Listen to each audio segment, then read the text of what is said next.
Hello everyone, welcome back to my YouTube channel Ganit Guruji. आज हम class 10th की exercise 1.2 करेंगे, जिसमें हम अभाज्य गुणनखंडों के द्वारा एलसीएम और एचसीएफ निकालना सीखेंगे। एलसीएम और एचसीएफ के बीच में संबंध क्या है, उनका रिलेशन क्या है, उसके बारे में भी जानेंगे। तो चलिए शुरू करते हैं। एचसीएफ हम पता कर चुके हैं कि हाईएस्ट कॉमन फैक्टर यानी महत्तम समापवर्तक दो संख्याओं का दो या तीन संख्याओं जो भी दी हुई है उनको डिवाइड करने वाली, भाग करने वाली सबसे बड़ी संख्या जो है वो हाईएस्ट कॉमन फैक्टर कहलाती है। LCM least common multiplier, least common multiple या multiplier, multiples. Least common multiple means लघुत्तम समापवर्तक। जो संख्याएं दे रखी है उनसे भाग होने वाली संख्या, जो छोटी से छोटी भाग होने वाली संख्या लीस्ट कॉमन मल्टीपल्स कहलाती है। तो चलिए शुरू करते हैं। अभाज्य गुणनखंड यानी प्राइम नंबर्स, प्राइम फैक्टर्स करने हमें। तो जैसे हम इसका करते हैं तो आप इसको ऐसे फैक्टर कीजिए 5 से 1 0 0 1।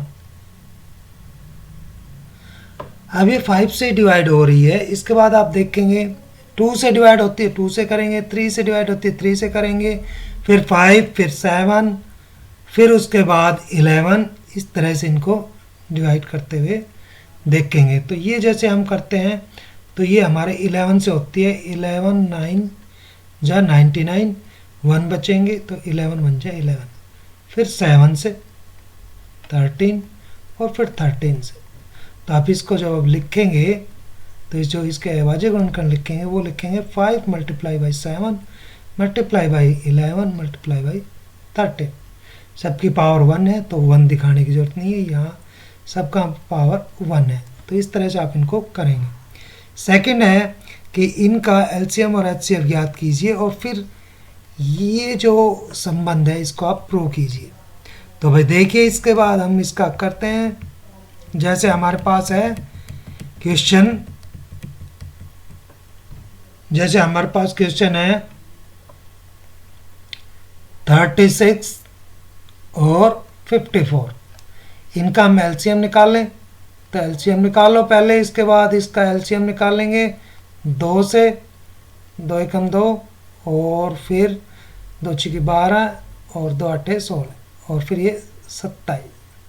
फिर इसके बाद हम देखेंगे इसको 3 से करेंगे। 3 5 15, 3 चिंग 18, 3 निम 27। ठीक है, 3 5 15, 3 6 18, 3 निम 27। ये हमारे पास इसका। इसके बाद इसको हम इसका एलसीएम निकालेंगे। तो इसके बाद कोई और डिवाइड नहीं कर सकते इसको हम किसी भी से, दोनों संख्या एक साथ नहीं हो सकती।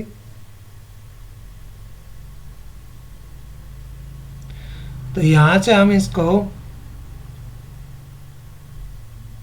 मल्टीप्लाई कर देंगे, बाकी जो बचा सब कुछ इसको इससे मल्टीप्लाई कर देंगे।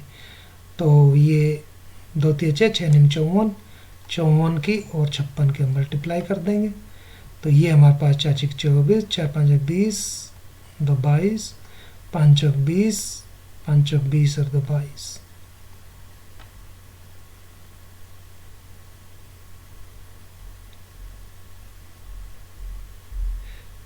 6 6 24 और 6 5 30, तो ये 32। फिर 5 4 20 और 5 5 25 और 2 27। तो ये हमारे पास हो गया 3 10 और ये हमारे पास 3, यानी 3024 इसका एलसीएम हो गया। अब इसका एचसीएफ निकाल लीजिए। तो एचसीएफ निकालना हम पिछले एक्सरसाइज में सीख चुके हैं। तो इस पे हम डिवाइड करेंगे। तो ये हमारे पास 6 पे जाएगा, 6 छक 24, 6 5 30 और 2 32। तो ये हमारे पास 2 और ये 1। फिर इसके बाद 54, तो 12 चौक 48, कितने बचे? 6 बचे। फिर 12 को अंदर ले आएंगे तो 6 दूनी 12। तो इसका HCF आ गया हमारे पास 6। अब आपको ये रूल, दो संख्याओं का गुणनफल यानी इन दोनों का गुणनफल, इन दोनों का आप गुणा कीजिए और इन दोनों को गुणा कीजिए, LCM और इनका HCF। इससे आप इन दोनों गुणा करेंगे तो पाएंगे, जैसे आप इसको गुणा करेंगे 336 को 54 से, तो 4 की 24, 4 तिये 12 2 14, 4 तिये 12 और 1 13, 5 अंक 30, 5 तिये 15 3 18, 5 तिये 15 और 1 16, तो 4 4 और ये 1 और ये हमारे पास 8 और ये 1, यानी इनकी मल्टीप्लाई क्या आ गई? इनकी मल्टीप्लाई ये आ गई। अब इनकी LCM और HCF की करके देखिए, 6 छक 24, 6 छक 24 2, 6 दूनी 12 2 14 और 6 तिये 18, तो ये भी इतना ही आ रहा है। तो इसका मतलब ये सही है। तो इसके बाकी पार्ट आप खुद करेंगे। नेक्स्ट है हमारे पास थर्ड क्वेश्चन, अभाज्य गुणनखंड विधि द्वारा निम्न पूर्णांकों के HCF और LCM ज्ञात कीजिए। तो भाई आप 12, 15 और 21, इनका तो आप सीधा इस तरह से कीजिए, 3 चक 12, 3 5 15 और 3 7 21। अब ये कोई भी दो संख्या किसी भी संख्या से भाग नहीं हो रही, तो इनका LCM हो जाएगा 3 गुणा में 4 गुणा 5 गुणा 7, 3 चौक 12, 12 5 60 और 6 7 42, 420। अब इनका अलग अलग कीजिए, तो आप यहाँ से भी देख सकते हैं वैसे कि ये 3 से दोनों सारी भाग हो रही है, तो इनका HCF 3 है। यहाँ से भी देख सकते हैं। बाकी इस तरह से करना चाहें तो अलग अलग करके भी कर सकते हैं। 3 5 15, 3 चौक 12, 2 से 2 दूनी 4, 2 एकम 2, ये 5 एकम 5, ये 3 7 21, 7 एकम 7। तो 15 के जो गुणनखंड हुए 3 गुणा 5, 12 के हुए 3 गुणा 2 गुणा 2 और 21 के हुए 3 गुणा 7। तो जो सब में आ रहा है कॉमन वो HCF है, तो 3। तो यहाँ से भी आप कर सकते हैं, यहाँ से कि ये 3 है। इसके बाद नेक्स्ट हमारे पास है फोर्थ क्वेश्चन कि 306 और HCF दिया हुआ है इसका मतलब है कि इनका HCF 306 और 657, इनका HCF 9 दिया हुआ है। क्या दिया हुआ है? 9 दिया हुआ है। तो ये हमारे पास LCM निकालना है इसका फैक्टर से। तो ये हमारे पास है कि दो संख्याओं का गुणनफल, ये वाला ये नियम, तो 306 गुणा 657, इनकी गुणा HCF गुणा में LCM। तो 306 गुणा 657 और HCF हमारे पास 9, LCM निकालना है, तो इस 9 से हम इसको भाग कर देंगे, यहाँ से हटा के यहाँ आ जाएगा। तो यहाँ से इसको 9 7 63 और 2 बचे, तो 9 तिया 27। तो यानी इनको हम गुणा कर लेंगे। गुणा करने के बाद जो आएगा वो हमारा क्या हो जाएगा? LCM। तो इस तरह से हम निकाल सकते हैं। ये कई बार हमारे टेस्ट वगैरह में भी इस तरह के क्वेश्चन आते हैं जो टेस्ट होते हैं। उसके बाद है छठा 5वां क्वेश्चन, जांच कीजिए किसी प्राकृतिक संख्या के लिए संख्या 6n 0 पर समाप्त हो सकती है। तो 6n, इसके जब हम गुणनखंड देखते हैं तो 2 into 3 और ये n। अब ये 0 पर समाप्त यानी 0 कैसे आ सकती है? 0 लास्ट में 0 डिजिट कैसे आएगी? तो 0 डिजिट के लिए 2 into 5 होना चाहिए, यानी 5 फैक्टर होना चाहिए। तो ये समाप्त नहीं हो सकती।